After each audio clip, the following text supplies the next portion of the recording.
Picture this.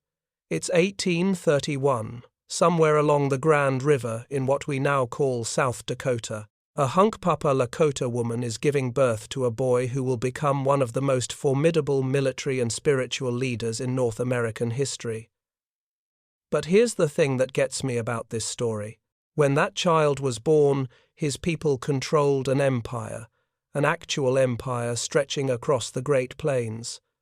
The Lakota weren't some scattered, struggling tribe. They were the dominant military power of the region, and they knew it. This boy would grow up in the last generation to experience that power at its peak, and he would spend his entire life trying to preserve it against impossible odds.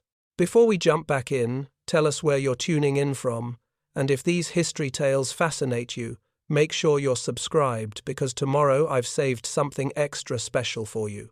Now, they called him Slow as a child. And I love this detail because it tells you so much about Lakota culture. They didn't name children based on aspirations or family lineage the way European cultures often did. Names were earned through actions, through demonstrated character. And young, Slow, he was methodical, deliberate. He watched, he studied. In a warrior culture that valued bold action, here was a kid who took his time, who thought things through. His father, returns again, was already a respected warrior and leader. But the father couldn't just hand that status to his son. The boy would have to earn every bit of it himself. Let me paint the world Slow grew up in, because understanding that world is crucial to understanding everything that comes later. The Lakota had migrated westward over generations, pushed by pressure from other tribes who were themselves being pushed by European colonial expansion. By the time Slow was born, the Lakota had become master horsemen. Think about what that means. Horses had only been reintroduced to North America by Spanish colonizers a few centuries earlier. In that relatively short time, the Lakota had transformed themselves into what many military historians consider one of the finest light cavalry forces in world history. They controlled the buffalo hunting grounds. They dictated terms to other tribes. They were, in every meaningful sense, the regional superpower. Slow's education began immediately. Lakota boys learned to ride before some could walk properly. They learned to shoot arrows with deadly accuracy from horseback at full gallop. They learned tracking, strategy, survival, but more than that, they learned the complex social and spiritual framework that held their society together. The Lakota weren't just warriors. They had an intricate system of honor, of counting coup, of earning status through both brave deeds and wise counsel. And young Slow absorbed all of it with that characteristic patience of his. Then comes 1845. Slow is 14 years old, and he joins his first war party against the Crow, traditional enemies of the Lakota. Now, in Lakota warfare, the ultimate act of bravery wasn't necessarily killing an enemy. It was counting coup, touching a living enemy in battle and getting away with it. It showed you had the skill, the courage, the sheer audacity to get close enough to touch death and dance away. In his first engagement, Slow charged a Crow warrior on horseback and struck him with his coup stick. He returned victorious, and his father, overcome with pride, gave him a new name, his own name, Tatanka Iyotake, Sitting Bull. Think about what that name means. A bull buffalo doesn't run, it sits. It holds its ground against any threat. When danger comes, while other animals scatter, the bull buffalo plants itself and fights. That's the image his father wanted everyone to see when they looked at his son, immovable, unshakable, defiant. By his late teens, Sitting Bull was building a reputation. He joined the Strong Heart Warrior Society, an elite group within the Hunkpapa. But here's where things get interesting, and here's where you start to see the seeds of the leader he'd become. While other young warriors were focused on personal glory, counting coup, stealing horses, proving their individual bravery, Sitting Bull was thinking bigger, much bigger. See, by the 1850s, white traders and travelers were increasingly moving through Lakota territory. Most Lakota leaders saw them as curiosities, trading partners, maybe annoyances, but not existential threats. The United States seemed far away, but Sitting Bull was watching. He was listening. He was paying attention to the stories, to the patterns. He understood something that many of his contemporaries didn't grasp until it was too late. These weren't just traders passing through. This was the advance wave of something that would try to sweep his people away. 1856. Sitting Bull is 25 years old, and he participates in a sun dance ceremony. Now, for those unfamiliar, the sun dance was the most sacred ceremony of many Plains tribes.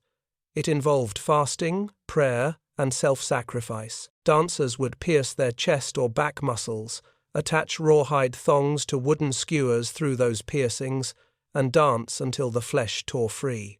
It sounds brutal to modern ears, but this was a vision quest, a way of sacrificing flesh for spiritual clarity and power for your people.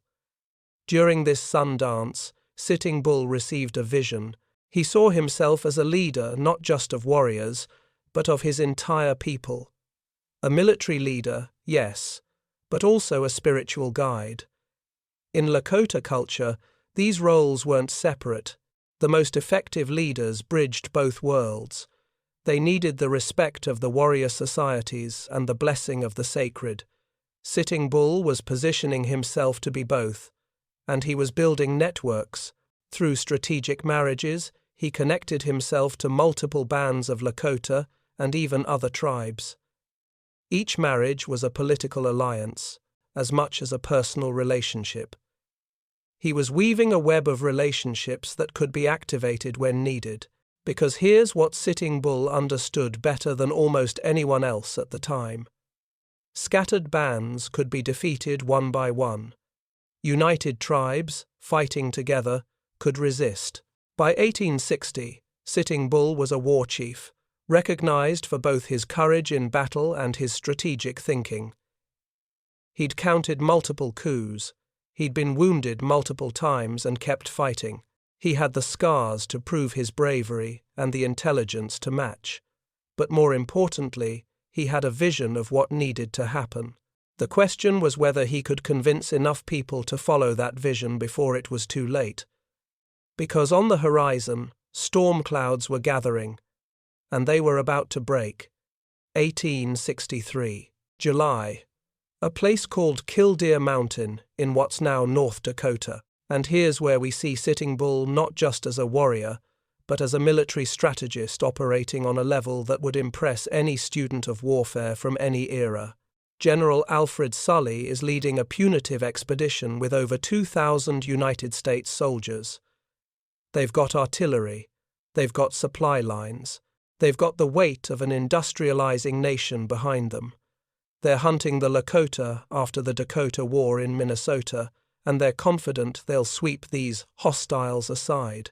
The Lakota have maybe 1,400 warriors facing them, drawn from multiple bands. Against trained soldiers with cannons, the odds look impossible. Sitting Bull coordinates a defense that uses the terrain like a weapon. The Lakota warriors don't line up and charge into artillery fire like European armies might. They use the broken landscape, the gullies, the hills. They attack in small groups, melting away before concentrated fire can find them, then striking again from a different angle. They target supply wagons. They harass the flanks. They turn what Sully expected to be a quick military victory into a grinding, exhausting campaign where the United States forces win the ground but lose the momentum.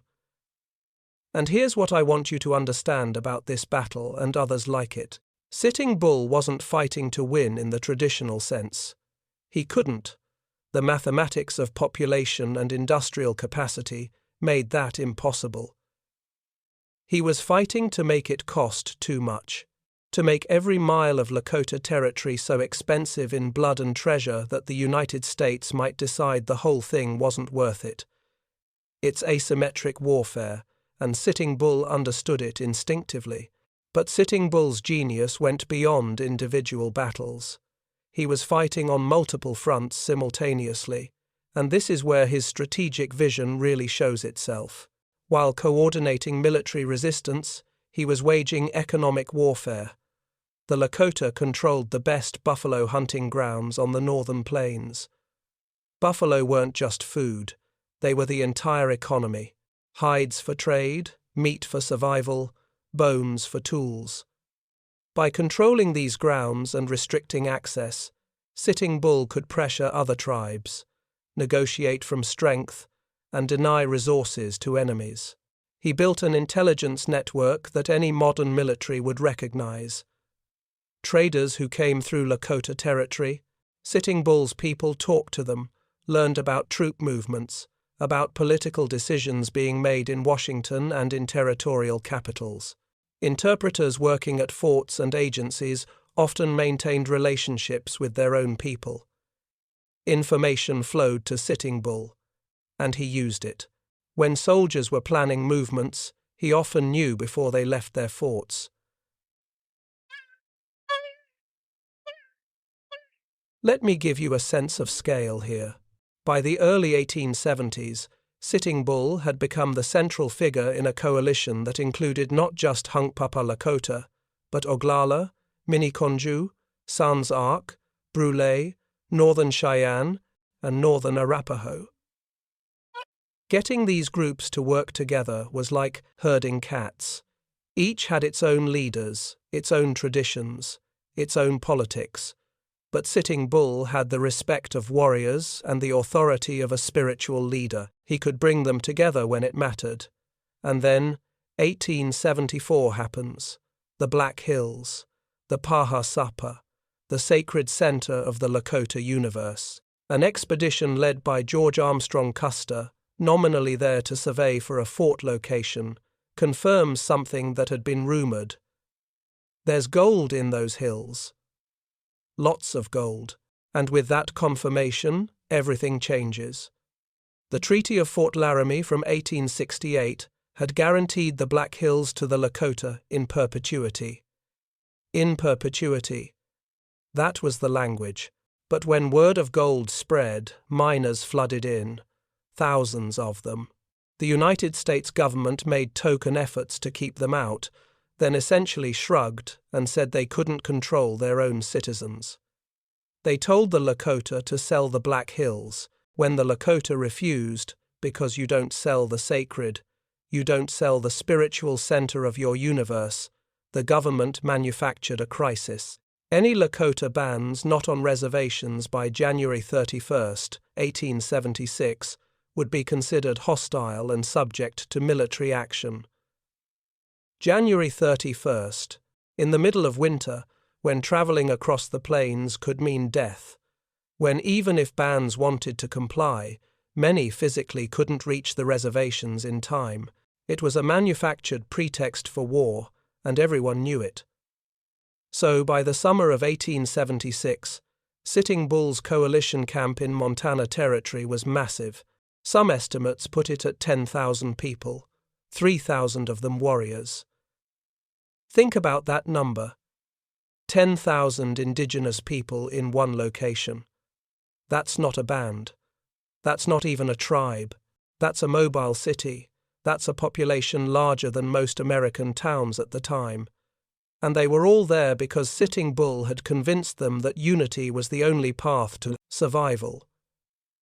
June of 1876, Sitting Bull sponsors a sun dance.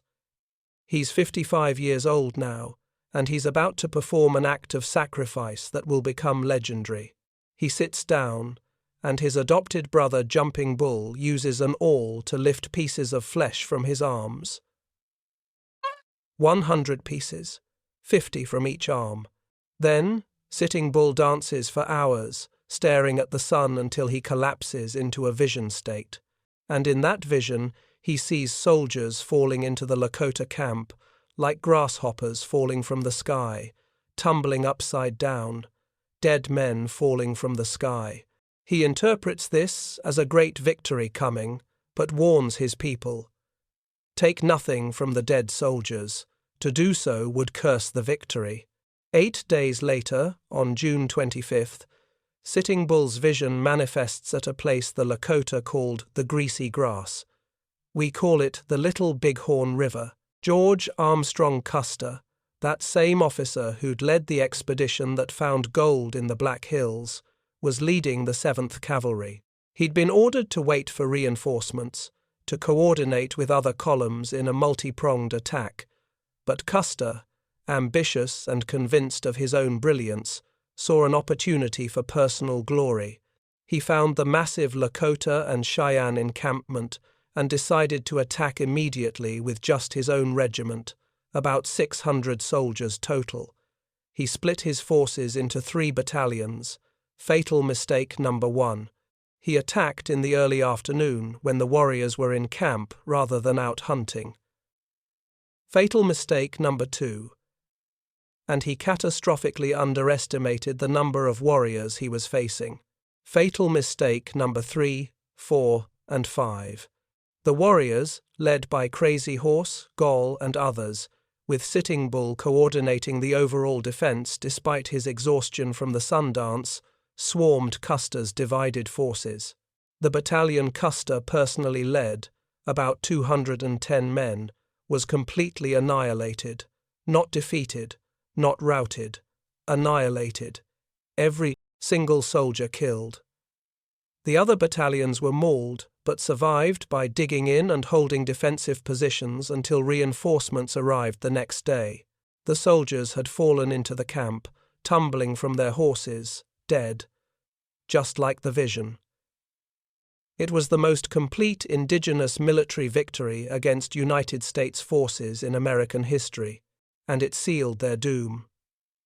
Because the American public, which had been somewhat ambivalent about the campaigns against the Plains tribes, was shocked and outraged, Custer became a martyr, conveniently forgetting that his own tactical incompetence had killed him and his men. The military response that followed was overwhelming and relentless. There would be no negotiation now, no compromise, only subjugation. Sitting Bull had won the battle, but in winning it so completely, so dramatically, he'd guaranteed he would lose the war. The question now wasn't whether his people would be forced onto reservations. It was how long they could resist before starvation and winter and endless columns of soldiers made resistance impossible. The years of thunder were about to give way to something much harder, the years of chains. After Little Bighorn, the Great Coalition fractured, not from internal conflict, but from something more prosaic and more devastating: hunger. The United States Army adopted a scorched earth policy. They burned Lakota camps in the middle of winter. They slaughtered buffalo herds, not for food or hides, but specifically to deny them to the Lakota. They pursued bands relentlessly, giving them no time to hunt, no time to rest, no time to prepare for winter. One by one, frozen and starving, the bands came into the agencies and surrendered, but not Sitting Bull. In May of 1877, he led his remaining followers, maybe 400 people total, across the border into Canada, into Grandmother's Land, as they called it, referring to Queen Victoria. And here's where things get complicated in a way that reveals everything about Sitting Bull's situation. The Canadian government didn't want them. They had their own indigenous peoples to deal with, their own politics, but they also weren't going to hand Sitting Bull over to the Americans because that would set a terrible precedent about sovereignty and asylum. So Sitting Bull and his people existed in this strange limbo. They couldn't hunt buffalo across the border in the United States without risking military action. The buffalo herds in Canada were smaller and already stressed. They couldn't get support from the Canadian government, and slowly, inevitably, his people began to starve.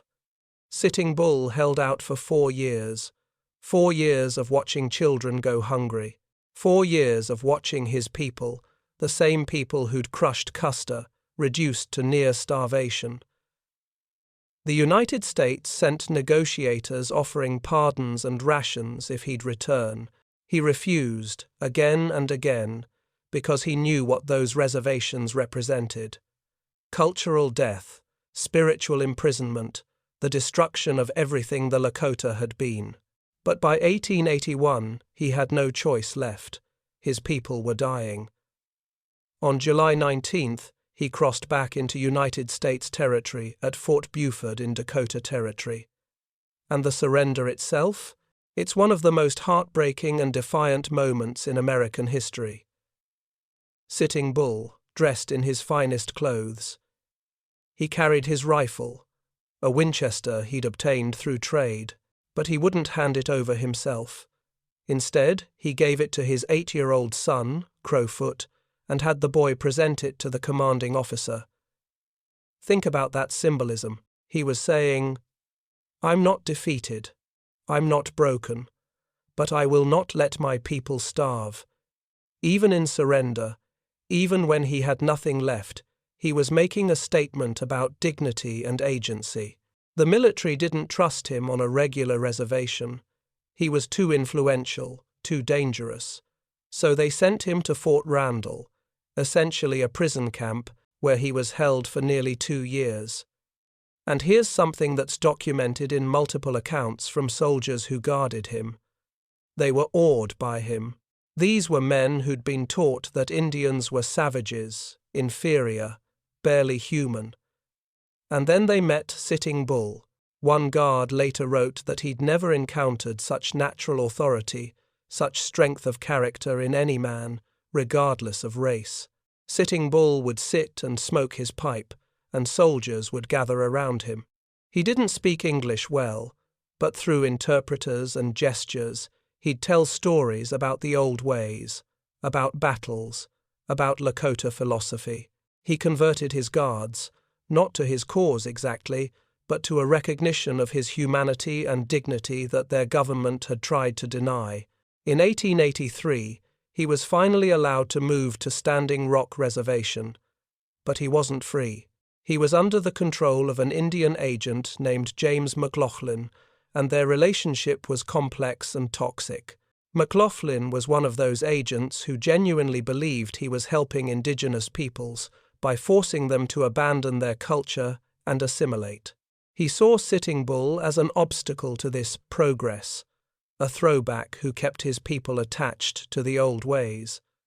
Sitting Bull saw McLaughlin as exactly what he was, an instrument of cultural genocide. They circled each other warily. McLaughlin tried to undermine Sitting Bull's authority by promoting other leaders. Sitting Bull quietly maintained his influence through traditional ceremonies held in secret, through his mere presence as a living symbol of resistance. It was psychological warfare in the most intimate setting. Then, in 1885, something bizarre happened. Buffalo Bill Cody, showman extraordinaire, recruited Sitting Bull for his Wild West show. Now, you might think Sitting Bull would refuse such a thing on principle. Performing for white audiences, appearing in a show that romanticized and distorted the very conflicts that he'd fought. But Sitting Bull was too strategic for pride to get in the way of opportunity. He negotiated hard. He got $50 a week, an enormous sum at the time. More importantly, he got the right to sell his autographs and photographs. He made money from this venture, money he sent back to his people and used to fund quiet resistance efforts. And there's accounts that during performances, when he was supposed to appear dignified and noble for the crowds, he would sometimes curse them in Lakota, describing in graphic detail what he thought of them while they applauded, completely unaware. He only toured for 1 season. He'd made his money and had seen enough of white society to confirm what he already knew. These people, with their cities and factories and bottomless hunger for land and resources, would never stop. They would consume everything. The question wasn't whether they could be stopped militarily. That question had been answered at Little Bighorn and in the starvation years that followed. The question was whether Lakota culture, Lakota identity, could survive. Back at Standing Rock, Sitting Bull became even more insistent on maintaining traditional practices. He opposed government attempts to break up reservation land into individual plots. He spoke against sending Lakota children to boarding schools, where they'd be beaten for speaking their own language. He was a thorn in the side of every assimilation policy the government implemented, not because he didn't understand the practical reality of defeat, but precisely because he did. He knew that if the Lakota abandoned their culture, their language, their spiritual practices, then the conquest would be complete in a way that even military defeat hadn't accomplished. McLaughlin's reports to Washington painted Sitting Bull as a troublemaker, a reactionary preventing his people's progress. What those reports really documented was a man refusing to disappear quietly, refusing to accept that military defeat meant cultural extinction. He was in chains, yes, living on land that was a tiny fraction of what his people had controlled, subject to rations and regulations and petty humiliations, but he was not broken, and that terrified the authorities more than his warriors ever had, because a broken man is no threat, but a defiant symbol, a living reminder of resistance. That's dangerous. That can inspire people. That can outlive the man himself. And in 1890, a new movement would sweep across the reservations, and Sitting Bull's presence would once again make him a target. Only this time, the consequences would be final. 1890. The ghost dance arrives on the reservations like spiritual wildfire. It started with a Paiute prophet named Wovoka, who claimed to have received a vision during a solar eclipse. The vision promised that if indigenous peoples performed this dance, if they lived righteously and rejected white ways, the buffalo would return, the dead ancestors would come back to life, the white people would disappear, the world would be restored to what it had been. Now, to rational 21st century minds, this sounds like desperate fantasy, and it was. But try to understand the context. The buffalo were essentially extinct by 1890. The population had gone from tens of millions to maybe a few hundred.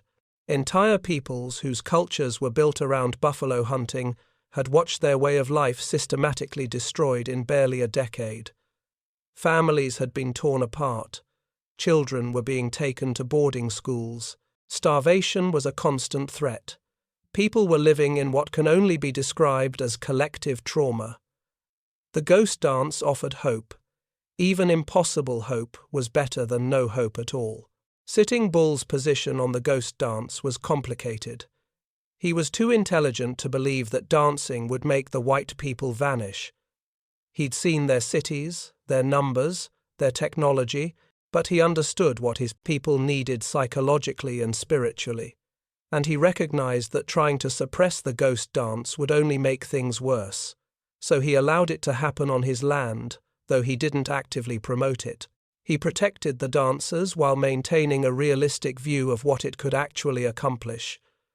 But Agent McLaughlin saw an opportunity. The ghost dance terrified white settlers and authorities. They didn't understand it. And what people don't understand, they fear. McLaughlin reported to Washington that the ghost dance was a war dance, that Sitting Bull was using it to organize another uprising. This was nonsense. The ghost dance was explicitly non-violent, but McLaughlin knew that painting Sitting Bull as a threat would give him authorization to do what he'd wanted to do for years, remove Sitting Bull permanently from the equation. Orders came down from Washington. Arrest Sitting Bull. Bring him to a military post. The date set was December 15th, 1890. Now here's where it gets truly tragic. The authorities didn't send the army to make the arrest. They sent the Indian police, Lakota men who worked for the reservation administration. McLaughlin knew that using Lakota police would divide the community, would make this look like an internal matter rather than white oppression. It was psychologically brilliant, and morally monstrous. Before dawn on December 15th, 43 Indian police surrounded Sitting Bull's cabin on the Grand River, the same river where he'd been born 59 years earlier. Lieutenant Bullhead, the leader of the police, was Sitting Bull's nephew. Think about that. Your own nephew coming to arrest you. They burst into the cabin and dragged Sitting Bull outside. He didn't resist initially. His followers began gathering as word spread. The crowd grew angry, tense. Someone shouted at the police, calling them traitors, and then Sitting Bull himself seemed to change his mind about going peacefully. He began to resist. A man named Catch the Bear fired at Bullhead, hitting him. Bullhead, as he fell, shot Sitting Bull in the chest. Another policeman, Red Tomahawk, shot Sitting Bull in the back of the head. The great leader fell. The crowd and police opened fire on each other. When it was over, 8 police and 7 of Sitting Bull's followers lay dead or dying. Bullhead, Sitting Bull's nephew, died from his wounds. With essentially his last breath, he'd killed his uncle. But here's a detail that's so surreal it almost doesn't seem real. During the gunfight, Sitting Bull's old circus horse from the Wild West show days, trained to perform tricks at the sound of gunfire, began to sit down and lift its hooves, dancing through the chaos. A trained horse performing while its master was being murdered. The absurdity and tragedy of it captures something about that entire era. Sitting Bull's 17-year-old son, Crowfoot, the same boy who'd presented his father's rifle at the surrender 9 years earlier, was hiding in the cabin. The police found him and dragged him out. Despite his pleas, despite his youth, they executed him. They killed a teenager whose only crime was being Sitting Bull's son.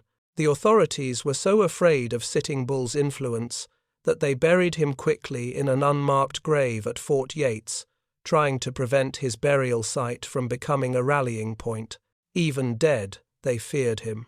2 weeks later, on December 29th, 1890, at Wounded Knee Creek, the 7th Cavalry, Custer's old regiment, massacred nearly 300 Lakota people, mostly women, children, and elderly. They were ghost dancers trying to reach Pine Ridge. The soldiers opened fire with rifles and Hotchkiss guns. They killed people fleeing. They killed babies. 20 soldiers received the Medal of Honor for this massacre. The ghost dance died at Wounded Knee. The armed resistance of the Plains tribes ended at Wounded Knee. The hope that the old ways could return died at Wounded Knee. But something else was born there too.